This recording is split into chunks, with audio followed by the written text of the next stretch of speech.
Olá, tudo jóia? Vamos à última aula, a terceira aula da Semana Digitalização Top. Você está gostando do conteúdo das aulas? Fala para mim, está gostando? Eu tenho recebido muitos comentários, felizmente, a turma está gostando. Eu quero agradecer desde já a sua participação, seu interesse nesse conteúdo.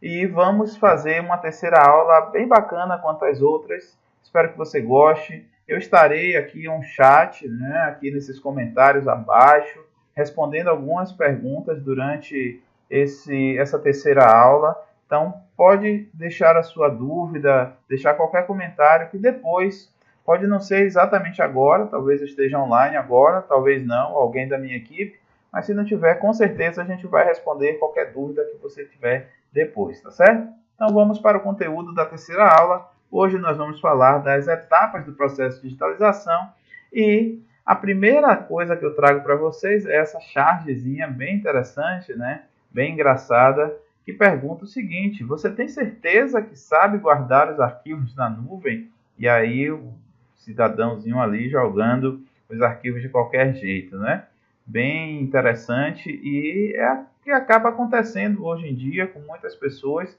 que não sabem muito bem o que é esse processo de nuvem. Acha que a nuvem está ali em cima mesmo. Eu pergunto, onde é que está o armazenamento dos e-mails que você envia?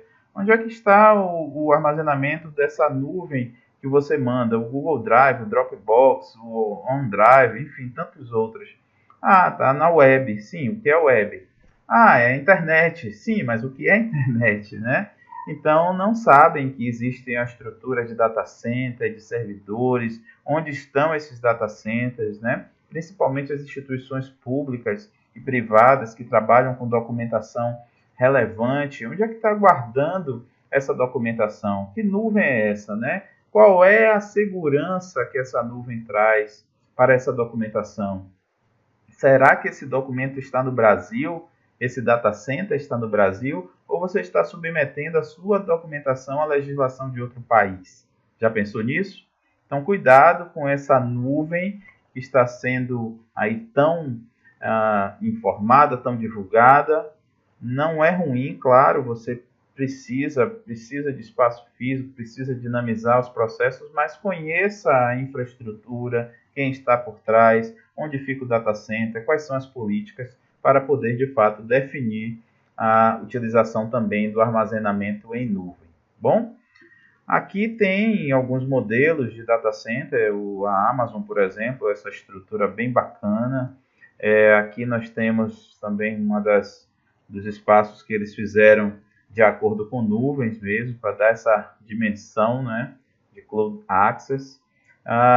E aí nós já vamos entrando nesses processos relativos à questão de inteligência artificial, porque é algo que está pairando no nosso dia a dia, essas transformações, essas mudanças, o uso de tecnologias para tudo, Hoje a gente já fala com robôs praticamente todos os dias, ou através do telefone, que nos ligam para oferecer ou cobrar alguma dívida, oferecer serviços telefônicos ou tantas outras coisas.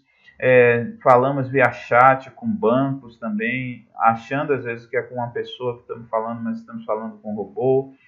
Vamos a exposições em que há uma interação maior em função do uso dessas inteligências artificiais, digamos assim, utilizadas no dia a dia. Então, entendemos que pode ser para o bem, quanto pode ser para o mal. A gente precisa ter bastante cuidado com essas evoluções que estão ocorrendo, mas não no sentido de pará-las, mas sim de participar, de ser protagonista nesse processo, principalmente os profissionais da informação, como você, que está assistindo esse vídeo agora, que certamente trabalha ou trabalhará com documentação, com informação, então precisa de fato ser protagonista, ter um papel decisivo nas tomadas de decisão para que os projetos, para que os processos sejam feitos de fato com qualidade e com a nossa intervenção. Aqui é uma das tecnologias de inteligência artificial cognitiva, o Watson, que está sendo disponibilizado aí pela IBM em vários projetos privados e também públicos. E aqui a gente inicia o processo, a etapa da digitalização, porque tem muito a ver com essas transformações que estamos vendo no mundo. Na primeira aula, inclusive, eu falei sobre digitalizar e sobre essa transformação, essa desmaterialização, entre aspas, né, que se fala tanto que seria digitalização, mas a gente entende que a digitalização é um processo, de fato, de apresentação de um representante digital, de um representante da informação em meio digital. Há algumas etapas do processo de digitalização, nós conversamos inclusive na aula 2 também sobre algumas questões, como a recepção do documento, que é conferir ele quando chega, às vezes existem informações ali mais precisas sobre o estado da documentação, sobre o dossiê, ou como quer que retorne esse documento. Então, quem recepciona essa documentação precisa ter muito cuidado quando assinar o protocolo de recebimento. O que você assinar, você precisa se garantir. Se você está dizendo, está assinando que recebeu um dossiê com 150 páginas, você precisa contar se esse dossiê realmente tem as 150 páginas, ok? A recepção envolve esse processo todo de contabilização, de aceitação de lote ou de rejeição a partir das informações que são vistas. O preparo, a preparação, é a retirada de grampos, a higienização de todos os documentos, para não acontecer aquela baratinha que nós vimos na aula anterior, né, na aula 1. A montagem da folha separadora, às vezes você pode utilizar esse recurso para dinamizar o processo de captura das imagens, ou seja, se você tem processos, digamos, com 50 folhas cada um, 40, 30, você pode fazer a junção desses processos, separando eles apenas por uma folha em branco, frente e verso em branco. Você coloca a folha, depois um processo, coloca outra folha, mais um processo, e coloca no ADF do scanner. Esse ADF do scanner é aquela bandeja, né? Na bandeja que às vezes cabe 500 folhas, dependendo do tamanho do scanner. E se você for passando processo a processo, isso vai ficar mais lento. E quando você coloca a folha separadora, ou usa um código de barras, ou um QR Code, para poder fazer essas separações, você imediatamente consegue fazer a captura e automaticamente o computador, o sistema já separa esses arquivos para que você possa indexar. Ou você mesmo indexa manualmente, ou cria também as indexações automáticas, que também falamos um pouco na aula anterior. A captura é o processo de fato da digitalização, como a gente chama, né? Eu entendo a digitalização como todo esse processo que nós vimos aqui, com todas essas etapas, e o processo de passar um documento analógico por dentro do scanner, ou um livro a partir da captura automática por um scanner planetário, ou um objeto museológico também da mesma forma, utilizando aparelhos 3D, scanners 3D, você faz esse processo de captura da imagem e representação da informação no meio digital. Na captura também a gente tem que verificar se há essa duplicidade, a gente precisa ter o cuidado com a parte do salvamento do arquivo, se está tudo certinho, para passar para o processo de indexação, que pode ser feito manualmente ou automatizado, com uma captura já bem feita. Essa indexação inclui a nomenclatura do arquivo, inclui a inserção de uma série de metadados que podem estar já pré-configurados ou não, dependendo da situação, e a partir desse processo, desse documento indexado, faz-se o controle de qualidade entre aquilo que se digitalizou, aquilo que se verificou nessa imagem digital com o documento físico, com o original. Você pode fazer uma visualização, criar uma rotina, uma forma de identificação e avaliação da qualidade, do padrão, da skill, né, de se o arquivo está mais torto, se está certinho, a questão do contraste e tudo mais. É importante dizer que para fazer a captura de documentos existem recomendações do Conselho Nacional de Arquivos, por exemplo, quanto a padrões de configuração. Há uma recomendação, a Resolução 31 do CONARC, que estabelece a captura em 300 dpi para documentos permanentes, arquivísticos e com a matriz principal em TIFF, sendo preservada essa matriz, e a partir dessa matriz é que se gera os derivados em PDF-A, e aí com OCR, sendo esse OCR igual a PDF pesquisável ou não, depende também do cliente. Mas a matriz TIFF deve ser preservada, e isso implica uma ampliação de espaço físico de armazenamento, de storage, né? Que o projeto também precisa especificar na questão da composição dos custos. Feita a auditoria de controle de qualidade, que deve permear todas essas etapas que eu falei, não apenas depois da indexação, faz-se a remontagem do processo, porque você lembra que eu falei que o documento ele não pode ser descartado se for original, assinado, né?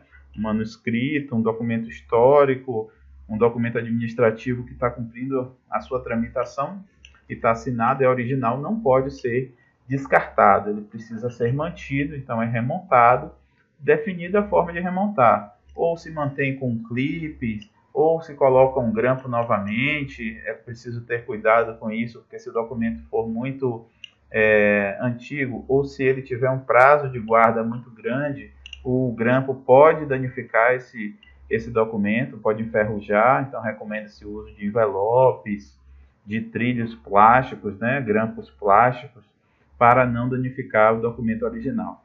Feita a remontagem, devolve esse processo para o setor de protocolo e entrega ao cliente final, que pode ser um setor ou pode ser um cliente propriamente dito. Lembrando que essas configurações que eu falei anteriormente mudam e pode variar de setor para setor.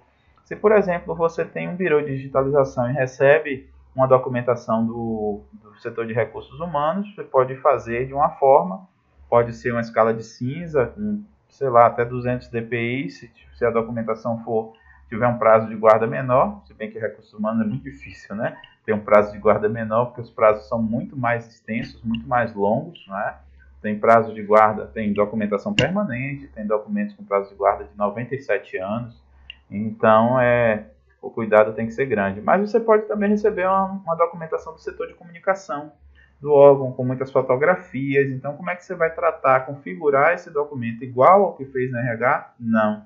Cada setor tem sua especificidade e pode dizer a você como quer que seja essa captura.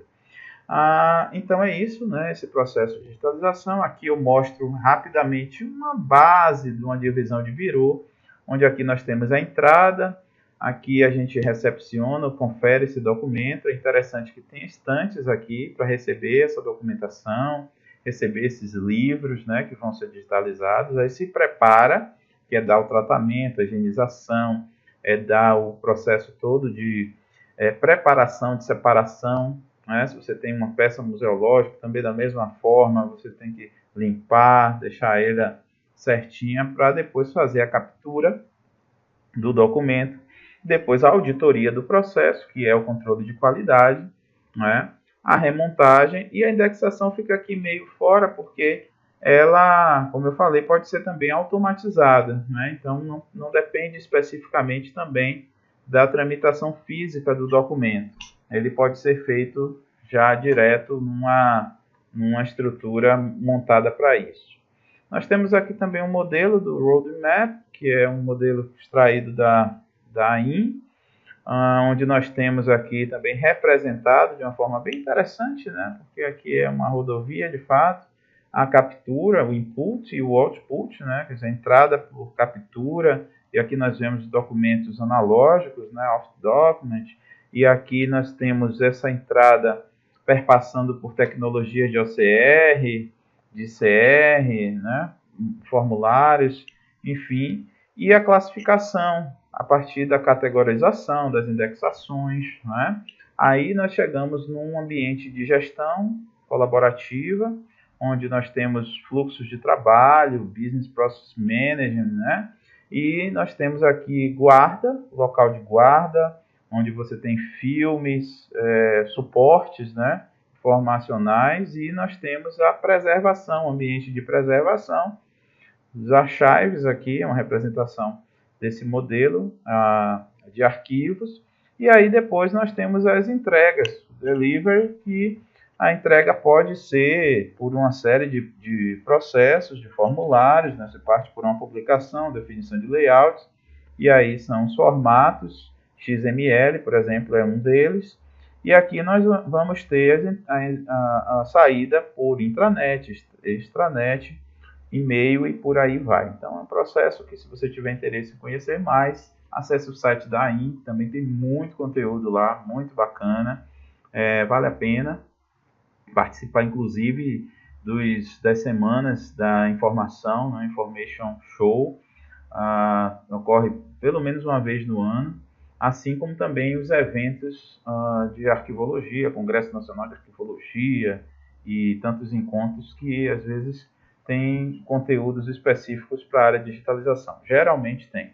Outro modelo de processo que demonstra essas etapas é esse aqui, mais básico, né? Recepção, conferência, preparo, captura, indexação, controle de qualidade, que só está aqui, mas como eu falei, ele precisa perpassar por todas essas fases.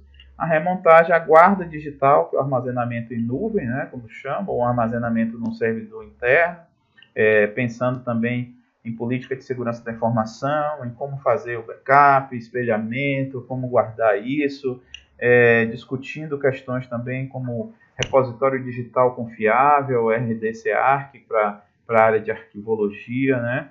E aí nós temos uma série de repositórios institucionais que usam o DSpace, mas será que o DSpace realmente é suficiente para garantir essa preservação digital? Está de acordo, de fato, com as normas internacionais, com a ISO?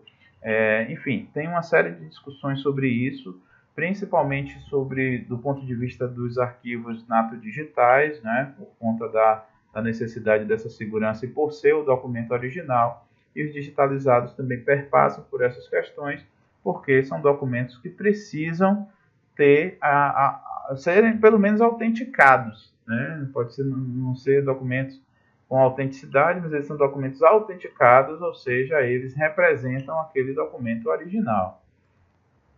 E aqui é um modelo de fluxograma que eu preparei. Esse modelo, é claro, para você aqui está difícil entender, né? Porque ele está bem pequenininho, mas é um modelo que eu disponibilizo também no curso, e a gente vai ver de que forma pode contemplar também aí as pessoas que estão assistindo. Quem tiver interesse, manda aí um e-mail para a gente ver como faz para disponibilizar, tá bom? Mas principalmente aqui esse conteúdo está sendo cedido agora para o pessoal que está fazendo o curso conosco.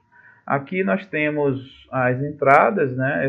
Cada símbolo desse significa alguma coisa, e nesse modelo de fluxograma que eu apresento, ele vai trazer isso de uma forma mais clara, e são mais de 30 páginas explicando item por item desse modelo de fluxograma. Eu fiz aqui um mais simples possível para que você pelo menos identifique essas fases, né? O início do processo, a recepção, a decisão se vai preparar ou não.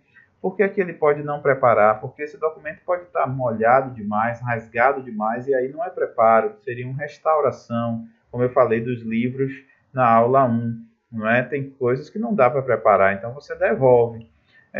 O preparo também, depois que decide preparar, manda para captura, que também pode capturar ou não. Ela pode não capturar porque o documento foi mal preparado.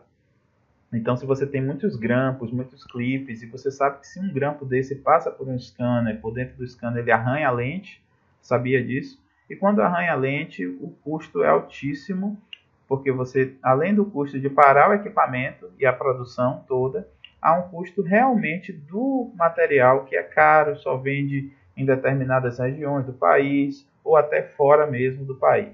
Então você decide se digitaliza ou não, se estiver tudo certinho, aí passa pelo processo de indexação, auditoria digital e física também, que é o controle de qualidade, e a remontagem, se tiver tudo ok. Se não tiver, tem que devolver para a captura, porque pode estar faltando uma página, pode estar amassado, pode ter duplicidade, enfim, é mais ou menos esse fluxo aqui que você precisa conhecer para iniciar em projetos de digitalização.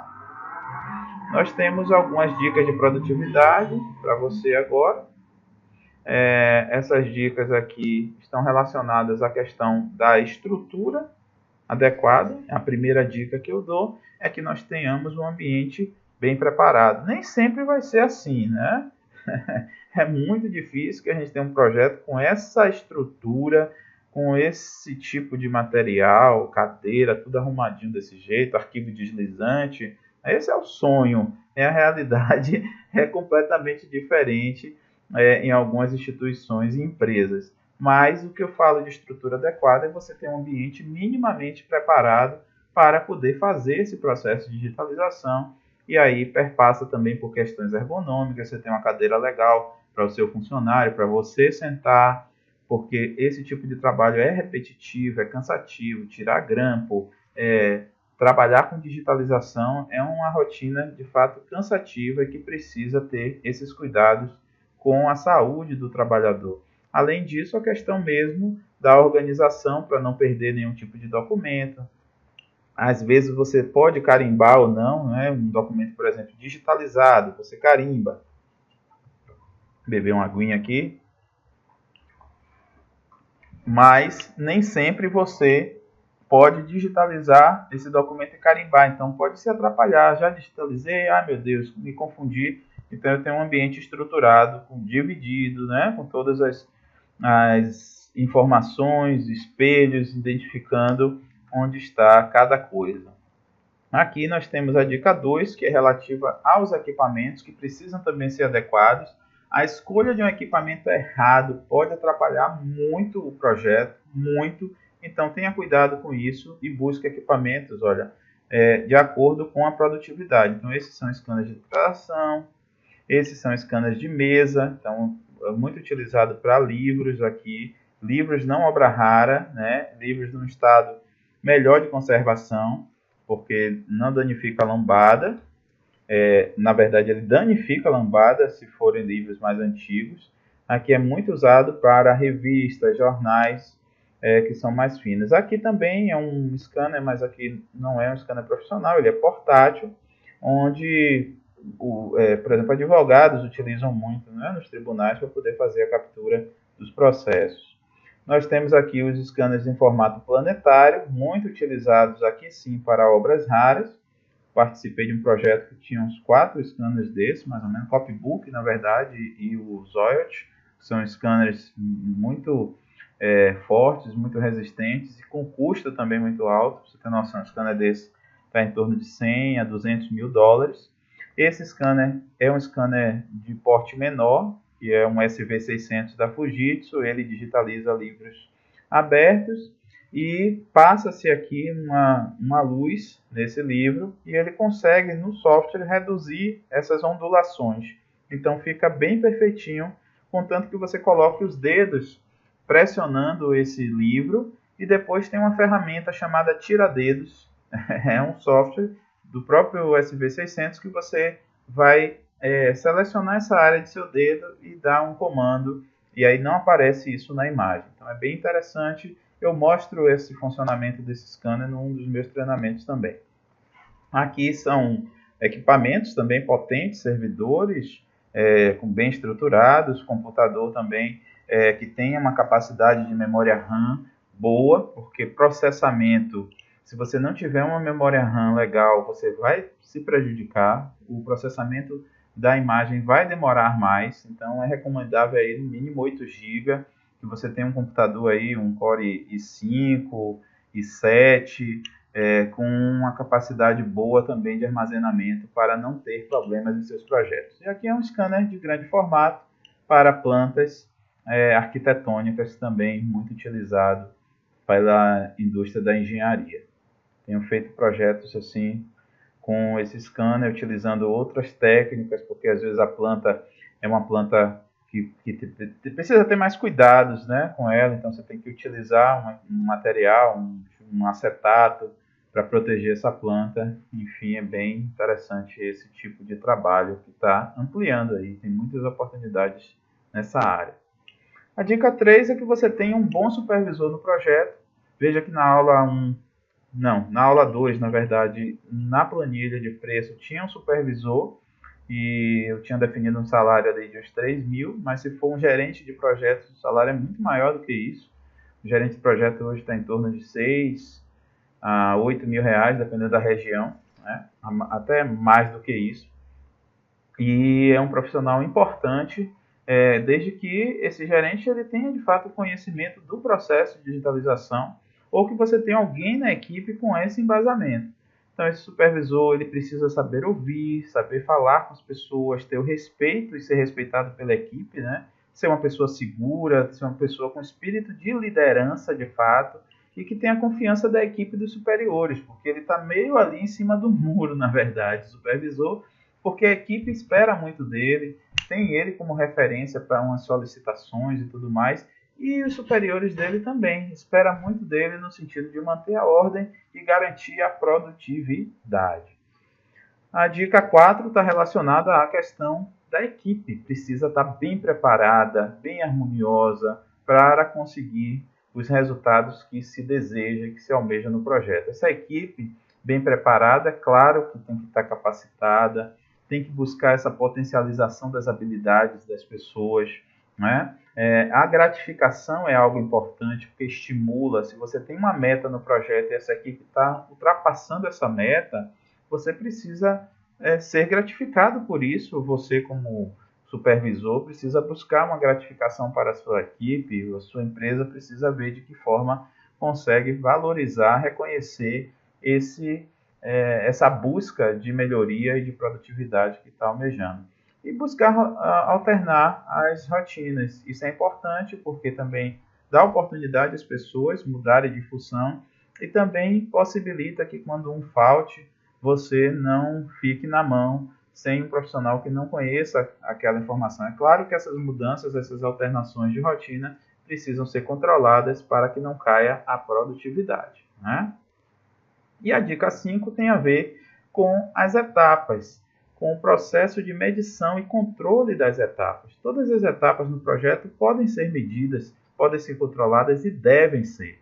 Através de planilhas, de sistemas de controle, é preciso, claro, você estabelecer critérios para medição e ter transparência também nesses critérios, porque isso vai facilitar a sua vida no processo de digitalização, no processo de controle e vai poder verificar de fato aquilo que está acontecendo no projeto, visualizando essa curva de aprendizado, né? Porque todo projeto é assim, começa com uma produção pequena, vai aumentando, mas também vai havendo algumas oscilações.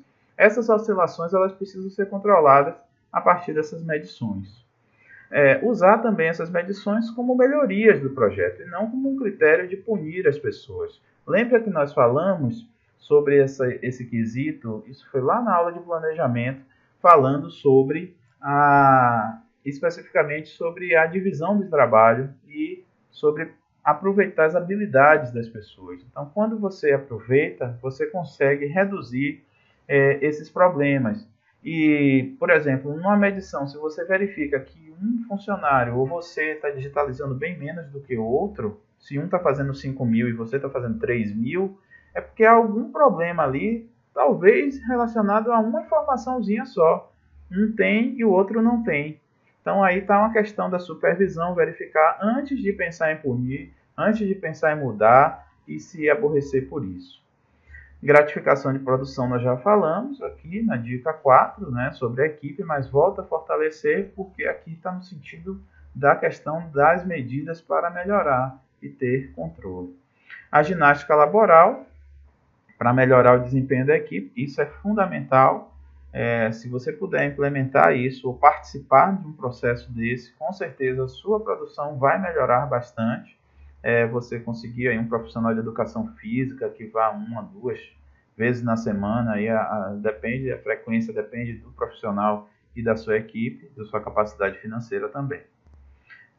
E aqui, outras dicas nós vamos ter assim, com muito mais conteúdo em nosso curso online, né? Nós temos aí agora sendo disponibilizado um curso bastante completo, com conteúdo assim, vocês viram que essas 3 aulas da semana tiveram muitas informações e esse curso ele é mais além, porque a gente traz informações específicas, traz modelos, mostra na prática como se digitaliza, né? Eu pego um scanner, por exemplo, vou mostrando fase a fase as configurações a partir das resoluções do CONARC, vou trazendo um scanner também estilo planetário SV600 para poder fazer a digitalização de livros. A gente trabalha bastante conteúdo e a gente sabe também que o curso online é muito legal nesse sentido, porque dá liberdade de estudar quando quiser, né? Busca-se informação, está ali em casa, não tem trânsito, o preço é bem mais baixo do que um curso presencial. Então, nós estamos aí com essa oferta de um curso online para você se aperfeiçoar mais nos conhecimentos, ter mais dicas e poder trabalhar com digitalização, trabalhar com aquilo que você acredita que vai trazer melhores resultados. E eu acredito muito nisso também, porque o mercado está se expandindo. Creio eu que esses próximos anos vamos ter um boom na área de digitalização. Já tivemos nos últimos anos vários projetos sendo realizados, vários órgãos abrindo licitações para isso, e eu tenho certeza que vai mais do que triplicar as oportunidades, tanto no segmento público, na iniciativa privada também, porque as empresas estão digitalizando, estão transformando as suas relações, os seus processos todos do ponto de vista digital, e o mercado precisa de profissionais e precisa de empresas qualificadas para fazer esse tipo de coisa. Então, pessoal, eu quero agradecer aqui a sua presença nessa semana Digitalização Top. Para mim foi maravilhoso estar com vocês. Eu espero que, de fato, vocês tenham gostado do conteúdo que eu tenho ofertado, né? E dessa proposta também, dessa oferta, desse curso que eu apresentei ao final aí para vocês, para que vocês mantenham esse nível de ensino, de escolaridade, de buscas realmente para atingir resultados melhores na profissão, na carreira de vocês. Eu só tenho a agradecer mesmo por todas as inscrições, por todas as mensagens. Eu estou muito feliz realmente de estar terminando essa semana dessa forma, e eu fico à disposição, tanto para aqueles que não vão fazer o curso, não vão se inscrever, como aqueles que vão se inscrever, e aí a gente vai se encontrar já do outro lado de lá, porque toda vez que se inscreve eu entro em contato, a gente conversa, e é uma forma de agradecer. Quem não vai se inscrever, tranquilo, nós vamos continuar colocando conteúdo disponível. Temos nossas ferramentas, tem Instagram, tem Facebook, tem a novidade do YouTube também, que a gente está remodelando um canal, o canal Digitalizar, que vai ter bastante conteúdo também para você. Eu espero encontrar você em outra oportunidade e que a gente vá se falando sempre, tá bom? Um grande abraço, tudo de bom e valeu. Tchau, tchau.